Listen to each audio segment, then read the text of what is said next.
Halo, selamat datang di channel YouTube Pak Oi. Pada hari ini saya akan bedah tentang komputer. Mungkin saudara, adik-adik, dan kawan-kawan semua sudah sangat mengenal apa itu komputer.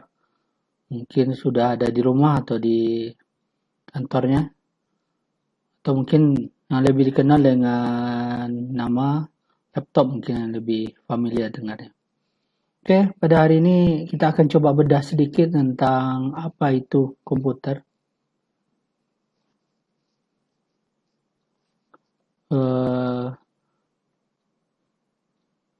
Jadi banyak versi. Komputer itu intinya adalah alat elektronik, artinya bertugas untuk manipulasi data. Di sini ada proses input, ada proses output yang tersimpan dalam memori. Jadi kalau kita lihat di sini ada input, proses dan output, dan komputer juga terdiri dari hardware, software, dan brandware. Apa itu hardware? Apa itu software? Apa itu brandware? Kita akan coba bedah pada hari ini. Hardware. Dari katanya kita bisa lihat bahwa hardware itu ada kata hard dan ware. Ini ada perangkat kerasnya. Ada hardnya di sini. Artinya di sini dapat disentuh secara fisik. Mungkin dari gambar di atas mungkin bisa dilihat ada monitor, ada keyboard, ada printer, ada speaker, ada CPU dan yang lainnya. Tapi gimana sih bedanya? Jadi hardware ini bisa dibagi untuk input atau masukan, ada yang untuk proses dan juga ada yang untuk output atau keluaran. Contohnya apa? Untuk input itu ada keyboard, mouse, joystick. Mungkin keyboard dan mouse mungkin sudah sering dipakai, mungkin joystick ini bagi yang hobi game ini mungkin sudah ada. Untuk prosesnya ini lebih ke prosesornya. Jadi kalau kita bedah dalam PC itu ada kotak kecil segi 4 yang berisi tentang prosesornya. Lalu keluarannya apa? Jadi keluarannya itu bisa monitor, ada speaker dan printer. Jadi monitor dalam bentuk layar, artinya dalam bentuk cahaya, speaker dalam bentuk suara, dan printer untuk dalam bentuk cetakan. Ini secara garis besarnya pada hardware-nya. Kita lihat yang lain, ini untuk software. Soft artinya perangkat lunak, artinya berfungsi sebagai interaksi antara pengguna dan perangkat keras. Jadi apa hubungannya nanti juga kita akan bahas di sini. Di jenisnya mungkin kita kenal dengan sistem operasi, operating system, yang kita kenal dengan Windows, ada XP, ada Vista, ada Windows 7, Windows 10 dan yang lainnya. Program aplikasi mungkin bisa disebut tentang apa itu Office-nya, Word-nya, Excel, dan yang lainnya. Untuk bahasa pemrograman, ini mungkin bagi yang disebut orang komputer atau seorang programmer, mungkin bahasa-bahasa pemrograman ini mungkin sudah familiar. Ada bahasa C, ada Java, PHP, dan yang lainnya. Ini lebih bahasa pemrograman. Nanti kita akan bahas satu-satu. Brandware. Artinya ada otaknya atau brain. Di sini orang yang mengoperasikannya. Jadi ada tersebut ada programmer, orang yang buat program, ada netter, orang yang main di internet atau surfing. Bukan hater ya, netter.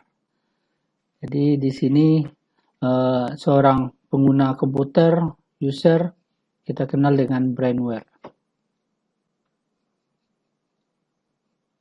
Lalu apa hubungan ketiganya? Jadi kalau kita lihat hubungan hardware dan brandware ini sangat berhubungan.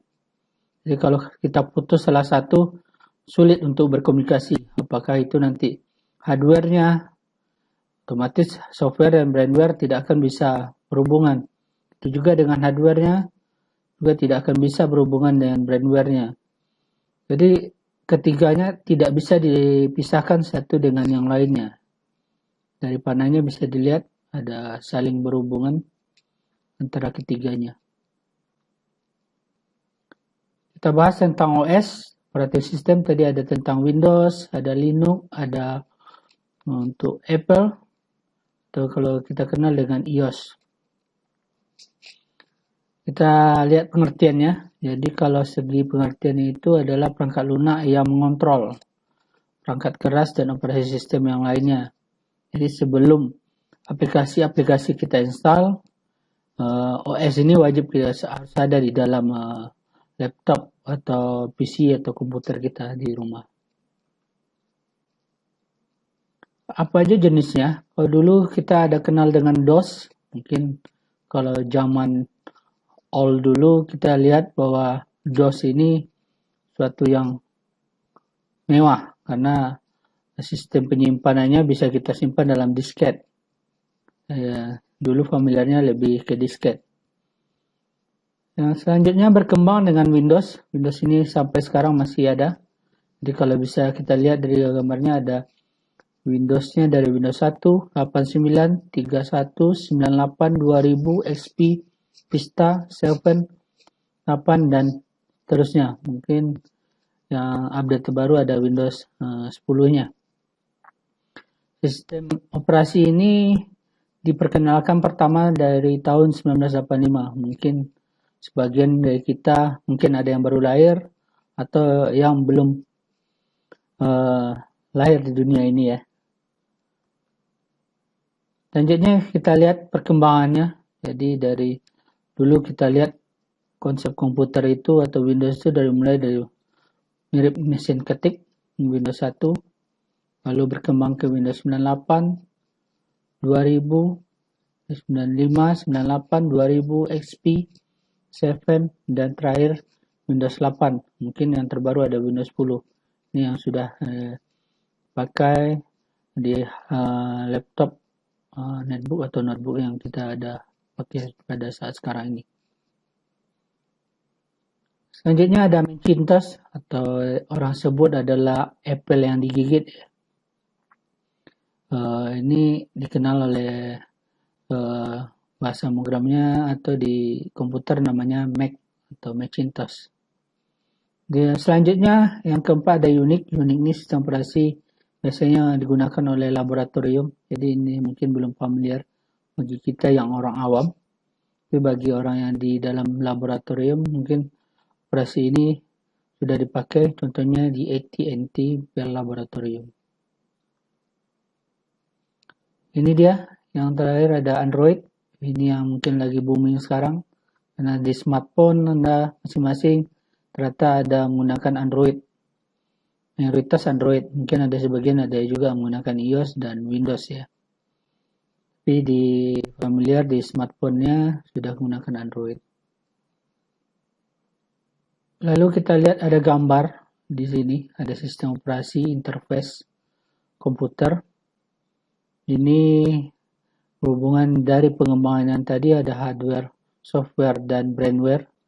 Jadi tingkatannya di sini bisa kita lihat. Dari hardware ke sistem operasi ada satu namanya ada perancangan sistem operasi. Dari sistem operasi ke utilities, di sini juga ada pemrogramannya. Dari utilities ke pemrograman aplikasi, di sini juga ada pemrogramannya. Jadi setiap stepnya ada yang menghubungkan satu dengan yang lainnya sebelum digunakan oleh end user atau pengguna. Di sini kita kenal dengan lapisan dan bentuk sistem pada komputer. Kita coba bedah tadi sudah kita bedah dengan sistem operasi atau OS-nya. Sekarang kita coba bedah ke program aplikasinya. Dan dari gambar ini mungkin sudah terlihat beberapa program aplikasi. Ada Yahoo Messenger, itu masih zaman old ya. Ada Nero untuk membakarnya, ada antivirus, MIRC, ini jadi aplikasi chatting, ada pemutar video, ada Foxit Reader untuk PDF, ada Winamp dan yang lainnya. Secara konsep, program aplikasi itu adalah software yang dibuat untuk melakukan tugas tertentu. Jadi, setiap software punya tugas atau fungsi tertentu.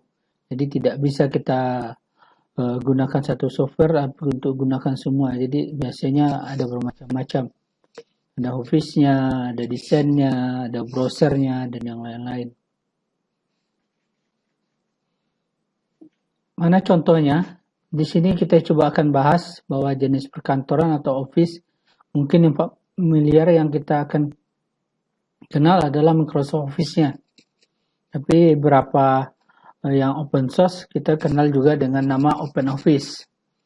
Gimana dengan aplikasi grafis? Ini mungkin kita kenal dengan adanya satu Photoshop atau orang lebih ngiringkan lagi dengan Photoshop, ada Corel Draw, ada aplikasi-aplikasi lainnya.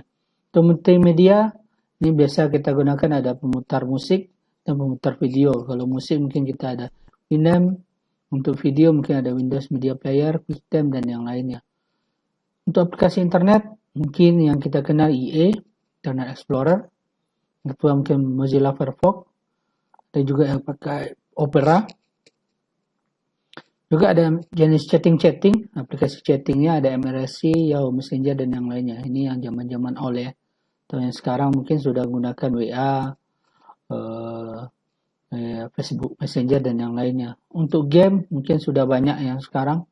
Jadi mungkin kita tinggal searching, download, lalu bisa kita jalankan pada aplikasi game ini. Untuk Office-nya kita bedah lagi.